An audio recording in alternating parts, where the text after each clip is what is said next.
La vaste étendue de l'océan Atlantique s'étend à perte de vue, une toile bleue sans fin rythmée uniquement par le rythme de la montée et de la descente des vagues.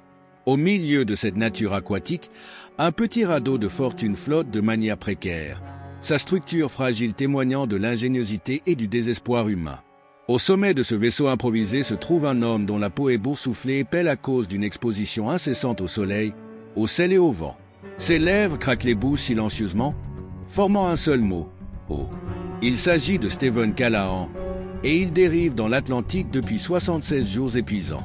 Son voyage a commencé comme une aventure, mais s'est transformé en un combat acharné pour la survie contre des obstacles apparemment insurmontables. En plongeant dans l'histoire extraordinaire de Stephen, nous serons témoins de la profondeur de l'endurance humaine et de l'esprit indomptable qui peut émerger lorsqu'il est poussé au bord de l'existence. 6 mois plus tôt, Stephen menait une vie confortable en tant qu'architecte naval dans le Maine. Ses journées étaient remplies de plans et de dessins de bateaux, mais sous la surface de sa vie ordinaire se cachait un rêve extraordinaire. Depuis des années, il nourrissait un désir ardent de traverser l'Atlantique en solitaire, de se mesurer au puissant océan et de sortir victorieux de l'autre côté. Après des années de planification et de préparation méticuleuse, Stephen se sentait enfin prêt à se lancer dans sa grande aventure. Il est parti de Newport, Rhode Island, à bord de son petit mais robuste voilier, le Napoléon Solo. Alors qu'il quittait le quai, saluant ses amis et sa famille, Stephen pouvait à peine contenir son enthousiasme. L'océan ouvert nous appelait, promettant liberté, défi et réalisation du rêve de toute une vie. Pendant la première semaine, le voyage était tout ce que Stephen avait imaginé et bien plus encore. Un ciel clair s'étendait au-dessus de nous, peint dans des teintes brillantes d'orange et de rose à l'aube et au crépuscule. Des vents favorables remplissaient ses voiles, propulsant le Napoléon Solo régulièrement vers l'est. Stephen aimait la liberté du large, passant ses journées à naviguer, à entretenir son navire et à s'émerveiller devant la vie marine qui l'entourait. Les dauphins jouaient dans le sillage du bateau, leurs corps élégants brillant lorsqu'ils sautaient hors de l'eau. La nuit, le ciel s'animait d'une tapisserie d'étoiles, non obscurcie par la pollution lumineuse de la terre. Mais la 7e nuit, le désastre survint avec une rapidité terrifiante. Une violente tempête s'abat sur le Napoléon Solo, transformant l'océan autrefois paisible en un maelstrom cauchemardesque. Des vagues monstrueuses frappèrent le petit vaisseau, le balançant comme un jouet dans la baignoire d'un géant. La pluie tombait horizontalement, poussée par des vents hurlants qui menaçaient de déchirer les voiles en lambeaux. Stephen s'est battu vaillamment pour maintenir son bateau à flot, mettant à profit toutes ses connaissances et son expérience de marin et d'architecte naval. Il a pris les ris, a sécurisé les objets en vrac et a tenu la barre avec une détermination sombre. Pendant des heures, il luttait contre la fureur de la tempête, ses muscles hurlant de fatigue, ses yeux le brûlant à cause des embruns constants de l'eau salée. Mais finalement, l'océan s'est révélé trop puissant. Une houle massive, surgissant de l'obscurité comme une montagne liquide, a attrapé le Napoléon Solo par le flanc. Dans un moment à couper le souffle, Stephen sentit le bateau commencer à rouler. Il s'accrochait désespérément à la barre, priant pour que le navire se redresse, mais ses espoirs étaient vains. Dans une embardée écœurante, le Napoléon Solo a chaviré, jetant Stephen dans les eaux glaciales et agitées de l'Atlantique.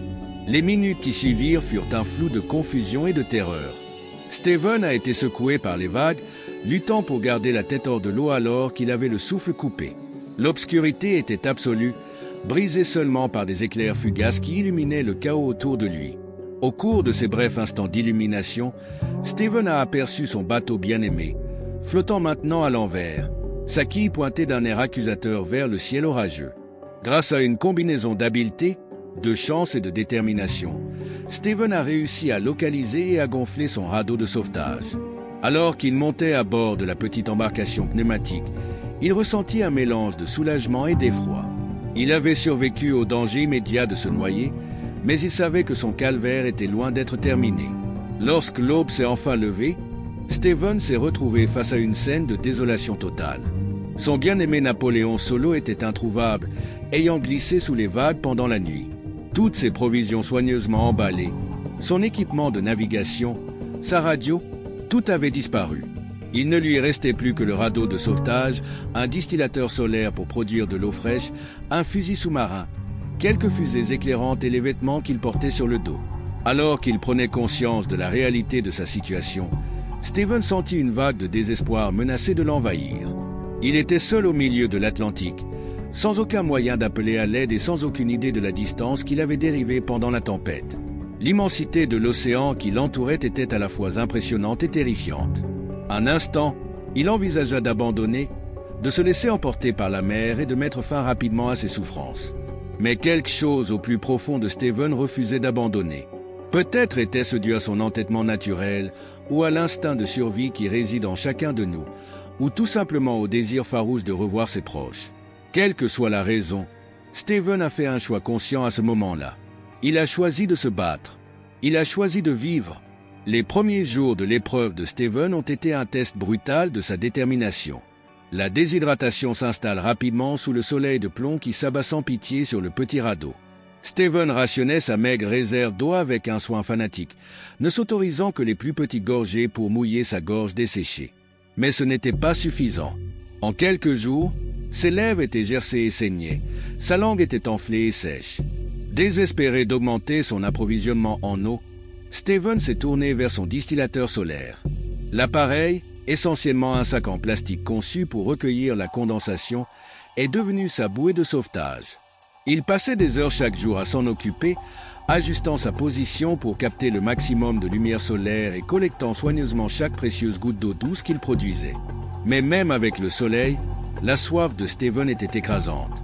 Dans ses moments les plus sombres, poussé par le désespoir, il se contentait de boire sa propre urine. Le goût âcre le faisait vomir et il savait que la teneur en sel ne ferait qu'aggraver sa déshydratation à long terme, mais cela lui procurait un soulagement temporaire de la soif constante et exaspérante qui le tourmentait. La nourriture était un autre défi crucial. Le fusil de Steven, initialement considéré comme un article de luxe pour attraper du poisson occasionnel, est devenu son principal moyen de subsistance. Mais son utilisation efficace s'est avérée être une tâche monumentale. Affaibli par la déshydratation et le mouvement constant du radeau, Steven avait du mal à viser avec précision. Ses premières tentatives de chasse sous-marine étaient des exercices de frustration, les poissons s'éloignant quelques instants avant qu'ils ne puissent frapper. Au fil des jours, le corps de Steven commença à dépérir. Ses muscles autrefois forts se sont atrophiés et son estomac se serrait avec une sensation de faim constante. Il rêvait de nourriture, des festins élaborés et des repas simples faits maison tourmentaient ses heures de sommeil et d'éveil. L'eau salée qui éclaboussait constamment le radeau provoquait des plaies douloureuses sur sa peau, ajoutant à son malheur. Mais lentement, à force de persévérance et de nécessité, Steven a commencé à s'adapter à sa dure nouvelle réalité. Il a appris à lire l'océan, à repérer les signes révélateurs des poissons nageant sous son radeau. Il a découvert que certaines espèces étaient attirées par les algues poussant au fond de son embarcation, ce qui en faisait des cibles plus faciles. Chaque prise réussie, aussi petite soit-elle, devenait une victoire à savourer. Steven a développé une routine pour maintenir sa santé mentale et maximiser ses chances de survie. Il se réveillait à l'aube, s'occupant soigneusement de son alambic solaire et scrutant l'horizon à la recherche de signes de navires ou de terre. Le milieu de la journée était consacré à la pêche sous-marine, lorsque le soleil était au plus haut et les poissons les plus actifs. Les soirées étaient consacrées à sécuriser ses maigres biens, à vérifier que le radeau n'était pas endommagé et à observer les étoiles, essayant de naviguer selon leur position. Alors que les semaines se transformaient en mois, le corps de Steven a continué à se détériorer. Mais son esprit s'est aiguisé avec la clarté qui vient d'une concentration totale sur la survie. Il a commencé à voir l'océan non pas comme un ennemi à combattre, mais comme un écosystème complexe à comprendre et, lorsque cela est possible, à utiliser à son avantage. Il a observé le comportement des oiseaux, notant comment leurs habitudes de vol changeaient lorsque la terre était proche. Il a étudié les courants et appris à positionner son radeau pour profiter de leur flux. Le bilan psychologique de la solitude et du danger constant était immense. Pour combattre les tentations rampantes de la folie, Steven se parlait tout seul, entretenant des conversations avec des compagnons imaginaires. Il discutait avec Dieu, rageant un instant contre la cruauté de sa situation et négociant pour son salut l'instant d'après. Il a halluciné en voyant à l'horizon des navires de sauvetage fantômes qui se sont dissous dans le néant à mesure qu'ils s'approchaient.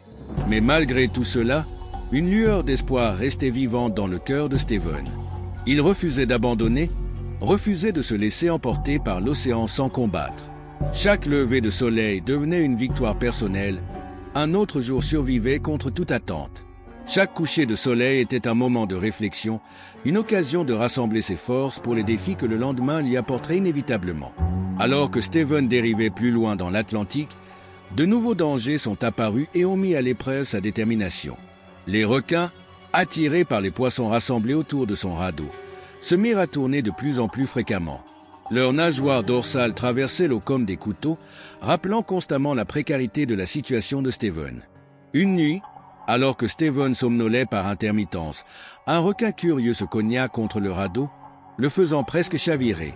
La rencontre a laissé Steven secoué et extrêmement conscient de sa vulnérabilité. Il a passé des heures à renforcer son fragile artisanat avec tous les matériaux qu'il pouvait trouver. Des morceaux de plastique, des cordes effilochées et même des arêtes de poisson.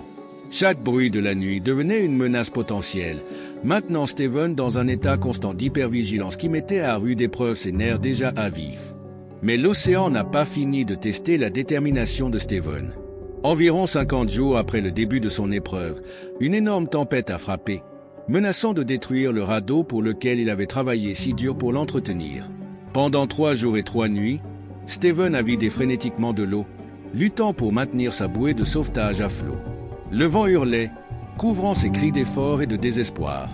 Les vagues s'écrasaient sur les côtés du radeau, chacune menaçant d'être celle qui finirait par submerger ses défenses. Lorsque la tempête est finalement passée, Steven s'est retrouvé avec un radeau déchiré et des provisions en baisse. Le distillateur solaire avait été endommagé, limitant considérablement sa capacité à produire de l'eau douce. De nombreux poissons qui constituaient sa principale source de nourriture avaient été chassés par les eaux turbulentes. Pour la première fois depuis le début de son épreuve, Steven se sentait véritablement vaincu.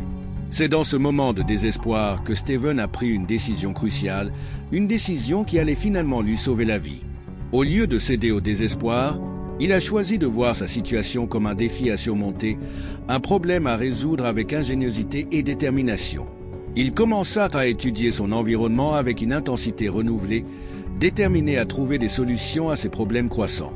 L'expérience de Steven en tant qu'architecte naval est entrée en jeu lorsqu'il a analysé la structure de son radeau, cherchant des moyens d'améliorer sa stabilité et son efficacité. Il a fabriqué une voile de fortune à partir d'un morceau de plastique, lui permettant de contrôler dans une certaine mesure sa dérive et de profiter des vents favorables. Cela lui a non seulement permis de conserver son énergie, mais lui a également donné un sentiment de contrôle sur son voyage, aussi petit soit-il. Pour remédier à sa pénurie d'eau, Steven a créé un système de collecte amélioré utilisant des sacs en plastique et la courbure de la verrière du radeau. Cette innovation a augmenté sa consommation quotidienne d'eau, augmentant ainsi considérablement ses chances de survie. Il commença également à cultiver les algues poussant au fond du radeau, ce qui attirait les petits poissons qu'il pouvait attraper plus facilement. Ces petites victoires ont eu un impact profond sur l'état mental de Steven. Chaque problème résolu, chaque amélioration apportait renforcer sa conviction qu'il pouvait survivre à cette épreuve. Il a commencé à se considérer non pas comme une victime des circonstances, mais comme un participant actif à son propre sauvetage. Alors que les jours se transformaient en semaines et les semaines en mois, l'esprit de Steven devenait à la fois son plus grand ennemi et son allié le plus puissant. La solitude l'englobait, une présence constante qui menaçait d'éroder sa raison. Pour lutter contre cela, Steven a développé une vie intérieure riche. Il avait des conversations mentales avec ses proches, partageant ses expériences et tirant du réconfort de leurs réponses imaginées. Il a trouvé un réconfort inattendu dans la beauté de l'océan qui l'entourait. Les couchers de soleil peignaient le ciel et la mer de couleurs à couper le souffle, tandis que les nuits apportaient une canopée d'étoiles si vaste et si brillante qu'elle semblait envelopper son petit radeau. Les organismes bioluminescents ont créé des traînées de lumière dans l'eau, transformant l'océan en un pays des merveilles magiques et lumineux. Ces instants de beauté constituaient un contrepoint crucial à la dureté de sa lutte quotidienne pour sa survie. Steven s'est également tourné vers l'écriture pour maintenir sa santé mentale. À l'aide d'un stylo étanche et d'un cahier qui avait miraculeusement survécu au chavirage, il a tenu un journal détaillé de ses expériences. Il a enregistré ses activités quotidiennes, ses pensées et ses observations du monde qui l'entourait. Cet acte de documentation a non seulement aidé à passer le temps, mais a également permis à Steven d'extérioriser ses peurs et ses espoirs, les empêchant de s'envenimer dans son esprit. Il a dessiné la vie marine qu'il a rencontrée, depuis les poissons qui sont devenus ses proies jusqu'aux baleines occasionnelles qui passaient près de son petit bateau. Ces dessins sont devenus un moyen pour Steven de se connecter avec son environnement, de voir la beauté et les merveilles de l'océan même si cela menaçait son existence même. Alors que son temps à la dérive s'allongeait, Steven rédigeait des lettres à ses proches qu'il craignait de ne jamais revoir. Ces missives, jamais destinées à être envoyées, sont devenues pour lui un moyen de gérer ses émotions et de maintenir un lien avec la vie qu'il avait laissée derrière lui. En déversant son cœur sur les pages de son carnet, Steven a trouvé une certaine paix et une certaine acceptation de sa situation. Les défis psychologiques liés à la survie à long terme en mer étaient immenses. Steven a lutté contre la dépression, l'anxiété et des moments de désespoir total. Il y avait des jours où l'idée de simplement lâcher prise, de se glisser dans l'océan et de mettre fin à son combat, semblait d'une facilité tentante. Mais chaque fois que ses pensées sombres faisaient surface, Steven trouvait la force de les repousser, se concentrant plutôt sur la prochaine tâche, le prochain objectif, le prochain lever de soleil. Alors que Steven entamait sa 11e semaine en mer, son corps n'était plus qu'une simple coquille de lui-même. Il avait perdu plus d'un tiers de son poids, sa peau était couverte de plaies douloureuses dues à une exposition constante à l'eau salée et ses muscles s'étaient atrophiés au point que même les tâches les plus simples étaient épuisantes. Mais son esprit restait vif, concentré avec une intensité semblable à celle d'un laser sur un seul objectif, la survie. Le matin du 76e jour, Steven s'est réveillé avec un son inconnu qui traversait le bruit de fond constant des vagues et du vent. Il fallut un moment à son cerveau endormi pour traiter ce qu'il entendait, mais lorsque la reconnaissance se fit sentir, cela envoya une décharge d'adrénaline à travers son corps affaibli. Des oiseaux, des mouettes, pour être précis. Avec un élan d'espoir et de peur, Steven réalisa ce que cela pouvait signifier, la terre était proche. Utilisant les dernières réserves de ses forces, Steven commença à pagayer vers le son cœur battant avec un mélange d'excitation et d'anxiété. Son épreuve avait-elle enfin pris fin? Ou n'était-ce qu'un autre tour cruel de son esprit fatigué? Il avait déjà eu des hallucinations, des mirages éclatants de navires de sauvetage et d'îles lointaines qui se dissolvaient dans le néant à son approche. Mais c'était différent. Les cris des oiseaux étaient trop cohérents, trop réels pour être le produit de son imagination. Alors que le soleil montait plus haut dans le ciel, peignant l'horizon dans des teintes brillantes d'orange et de rose, les yeux de Steven s'efforçaient de voir à travers la brume matinale. Et puis, comme un miracle se matérialisant sous ses yeux, une tache apparut à l'horizon. Au début, ce n'était rien de plus qu'une ligne plus sombre entre la mer et le ciel, si faible que Steven craignait de se fier à sa propre vision. Mais à mesure que les minutes passaient et que la tache s'agrandissait, sa forme devenait plus définie, Steven s'autorisa à y croire. A Terror. Après 76 jours à la dérive dans l'immensité de l'océan Atlantique, Steven Callahan avait retrouvé terre.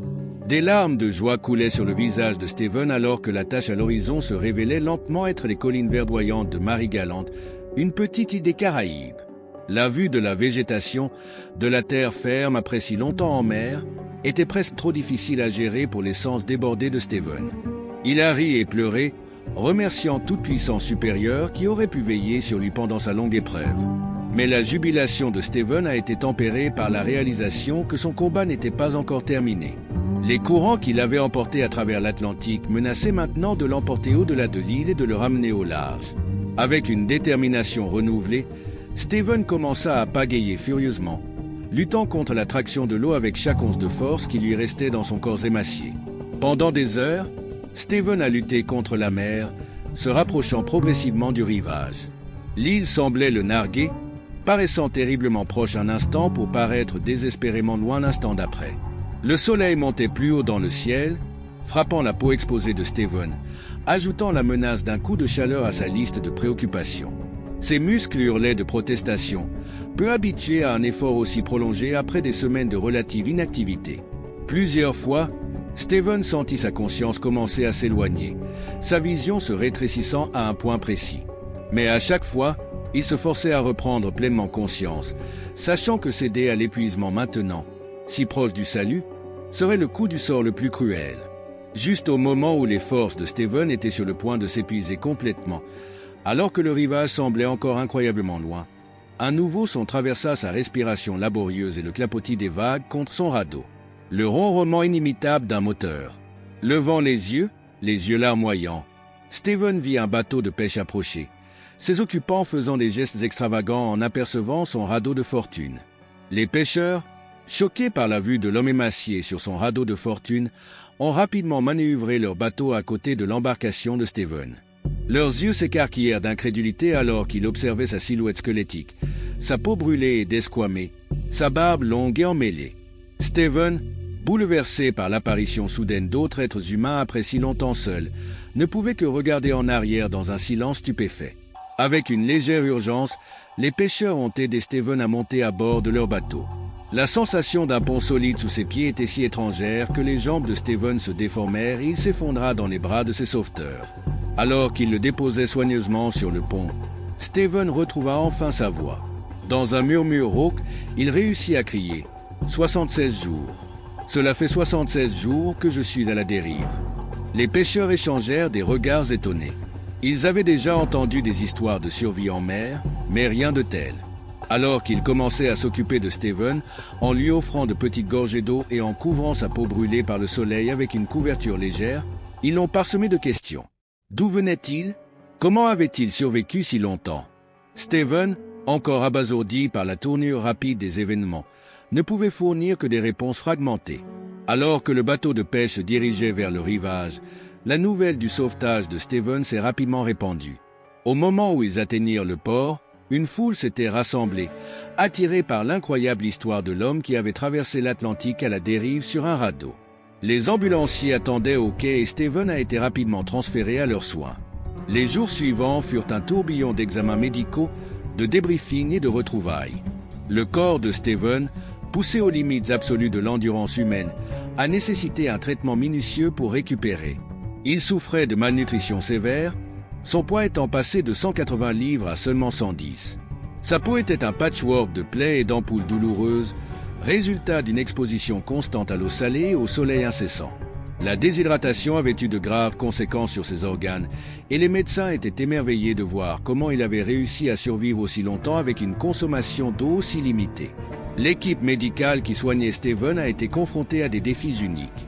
Ils ont dû réintroduire lentement la nutrition et l'hydratation en se méfiant du syndrome de réalimentation, une maladie potentiellement mortelle qui peut survenir lorsque la nutrition est réintroduite trop rapidement après une famine prolongée.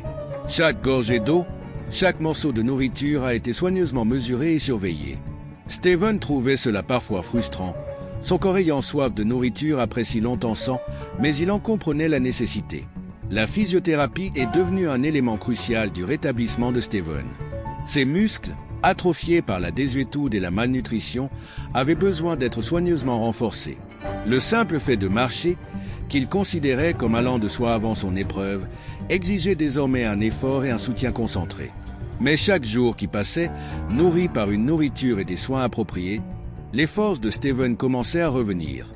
Alors que son corps guérissait, Stephen était confronté à la tâche tout aussi ardue de gérer l'impact psychologique de son épreuve. L'état d'hypervigilance constant qu'il avait maintenu en vie en mer ne s'est pas simplement éteint maintenant qu'il était en sécurité à terre. Il fut surpris par des bruits soudains, son corps se tendant instinctivement face à une menace inexistante.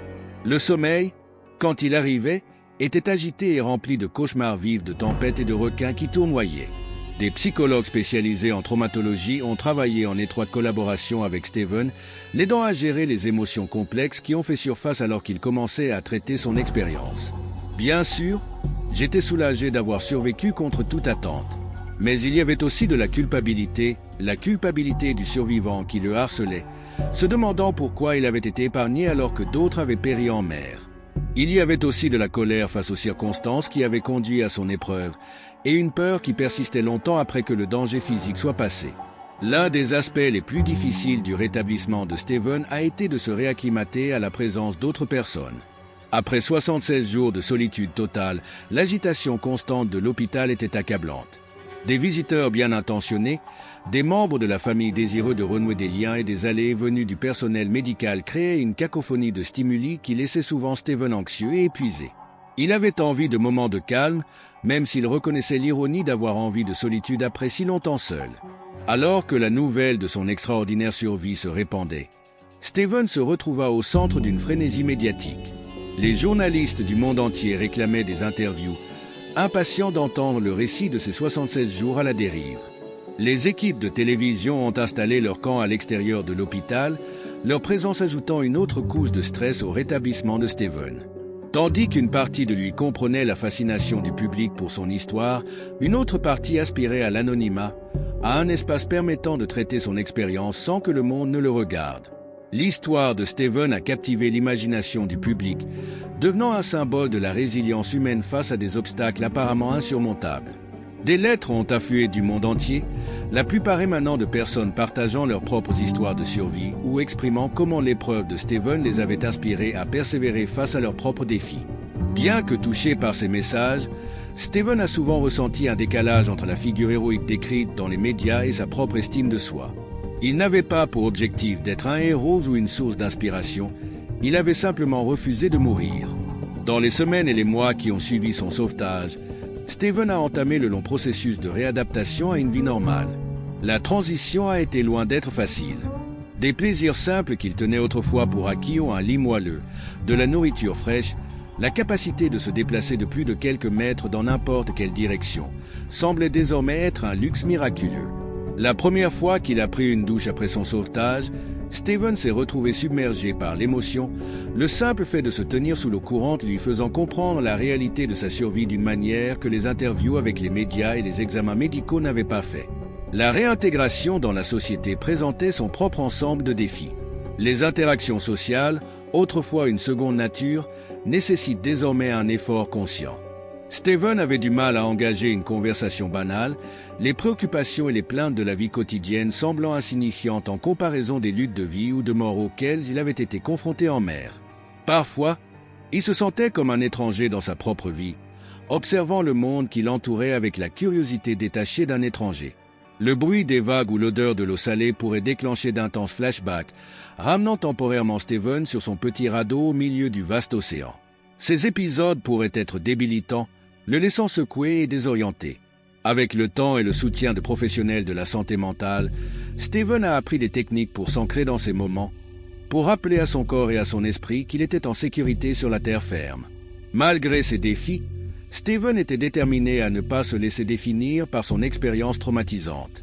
Il a reconnu que même s'il ne pouvait pas changer ce qui lui était arrivé, il pouvait choisir comment aller de l'avant. Avec l'aide de thérapeutes, Steven a commencé à recadrer son épreuve non seulement comme une histoire de survie, mais aussi comme une opportunité de croissance et de transformation. À mesure qu'il se remettait, Steven s'est senti obligé de partager son histoire avec le monde.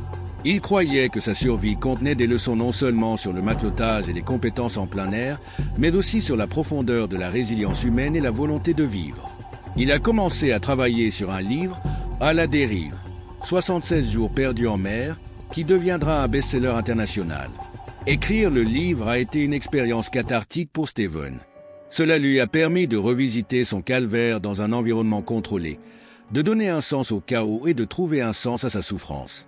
En mettant des mots sur ses expériences, Steven a acquis de nouvelles connaissances sur ses propres forces et sur la capacité humaine universelle à survivre. Le processus d'écriture l'a également aidé à intégrer son expérience dans le récit plus large de sa vie, à la considérer non pas comme un événement traumatisant déconnecté, mais comme une partie de son voyage en cours. Le succès de son livre lui a valu des allocutions dans le monde entier. Au départ, l'idée de s'adresser à un large public était intimidant pour Steven, qui était encore en train de s'adapter aux interactions sociales régulières. Mais en racontant son histoire, il a découvert que se connecter avec les autres grâce à son expérience était une guérison. Il a parlé de l'importance de l'adaptabilité, de garder espoir dans les moments les plus sombres et de trouver la beauté et le sens même au milieu de grandes difficultés.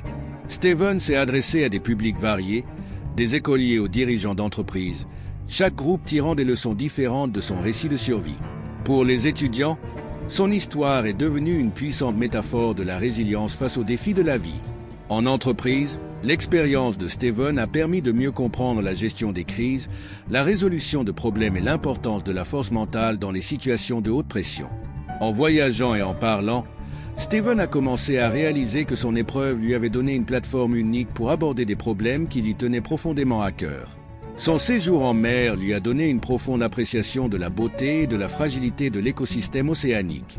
Il a été témoin de l'impact dévastateur de l'activité humaine, rencontrant la pollution plastique même au milieu de l'Atlantique.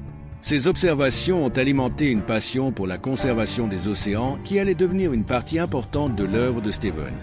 Dans ses discours et ses écrits, Stephen a commencé à incorporer des messages sur l'importance de la conservation marine. Il a parlé de l'équilibre délicat des écosystèmes océaniques, des menaces posées par la surpêche et la pollution, ainsi que de la nécessité urgente d'agir pour protéger nos mers. Son récit direct de la vie en mer a donné du poids à ses propos, contribuant ainsi à mettre ces questions au premier plan de la conscience publique. Le travail de plaidoyer de Stephen l'a amené à collaborer avec des biologistes marins, des environnementalistes et des décideurs politiques. Il a participé à des expéditions océanographiques, utilisant ses compétences maritimes et sa nouvelle renommée pour soutenir la recherche scientifique. Ces expériences ont approfondi sa compréhension des écosystèmes marins et renforcé son engagement en faveur de la conservation des océans.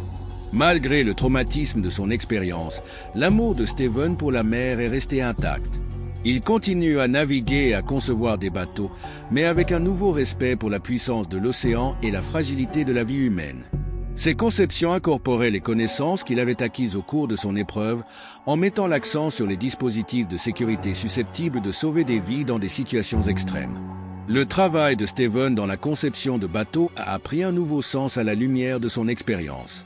Il s'est particulièrement intéressé au développement de navires plus efficaces et plus respectueux de l'environnement, reconnaissant la nécessité d'équilibrer l'utilisation humaine des océans et la protection des écosystèmes marins. Ses créations ont commencé à incorporer des matériaux durables et des technologies économes en énergie, établissant ainsi de nouvelles normes dans l'industrie nautique.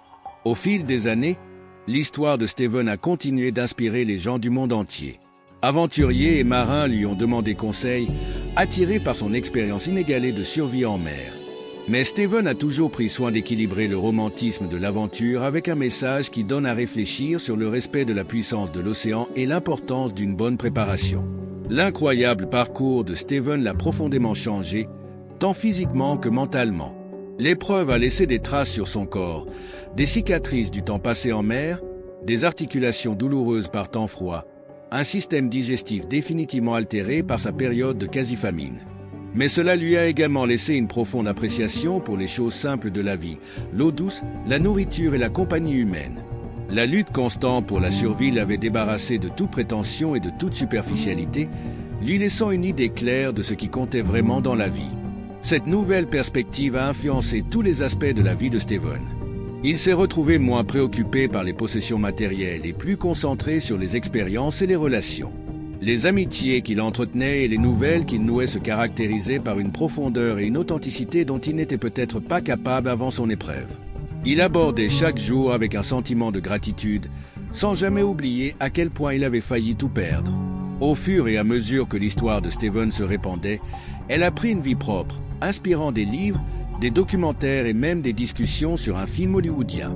Même s'il appréciait l'opportunité de partager son expérience, Stephen était toujours prompt à rediriger l'attention vers les problèmes plus vastes que son histoire mettait en lumière, le pouvoir de la résilience humaine, l'importance de la conservation des océans et la nécessité d'un plus grand respect pour le monde naturel. Dans les cercles environnementaux, Stephen est devenu connu non seulement comme un survivant, mais aussi comme un défenseur passionné et compétent de la santé des océans. Il a utilisé sa plateforme pour inciter les gouvernements et les entreprises à prendre des mesures décisives contre le changement climatique et la pollution marine.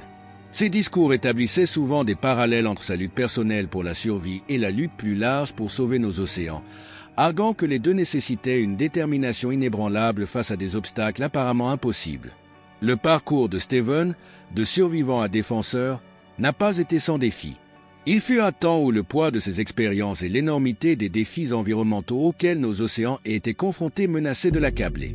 Mais tout comme il l'avait fait sur son radeau dans l'Atlantique, Stephen a trouvé le moyen de persévérer. Il a développé une pratique de méditation qui l'a aidé à gérer le stress et à maintenir une perspective. Il s'est entouré d'une communauté solidaire d'amis, de collègues environnementalistes et de professionnels de la santé mentale qui comprenaient les défis uniques auxquels il était confronté.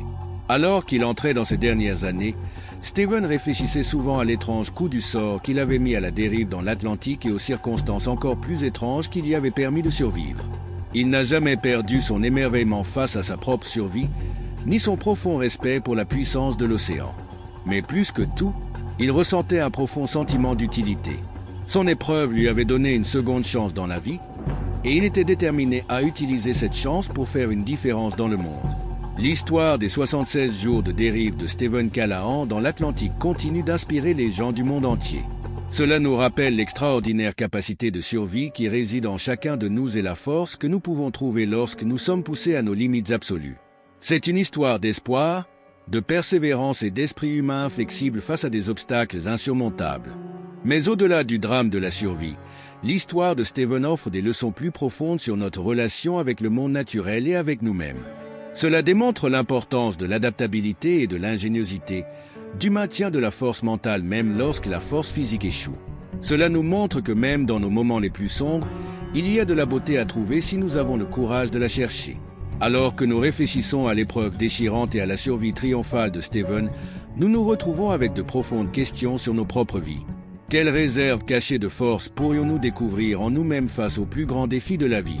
Comment pouvons-nous cultiver la résilience mentale pour surmonter des obstacles apparemment impossibles? Et comment pouvons-nous développer une appréciation plus profonde du monde qui nous entoure et de la place que nous y occupons? Les 76 jours de Stephen Callahan à la dérive dans l'Atlantique témoignent de l'incroyable résilience de l'esprit humain et de la volonté de survivre contre vent et marée. Son histoire continue de nous inspirer et de nous interpeller, nous rappelant le potentiel extraordinaire qui réside en chaque être humain. Cela nous rappelle avec force que, aussi désastreuse que puisse paraître notre situation, il y a toujours de l'espoir tant que nous refusons d'abandonner. En fin de compte, la plus grande leçon de l'épreuve de Stephen est peut-être la suivante. La vie, dans toute sa beauté et sa brutalité, est précieuse au-delà de toute mesure. Chaque instant, chaque souffle est un cadeau à chérir. Et en chacun de nous réside la force de faire face à tous les défis que la vie peut nous apporter, d'endurer, de survivre et, finalement, de triompher. Fin.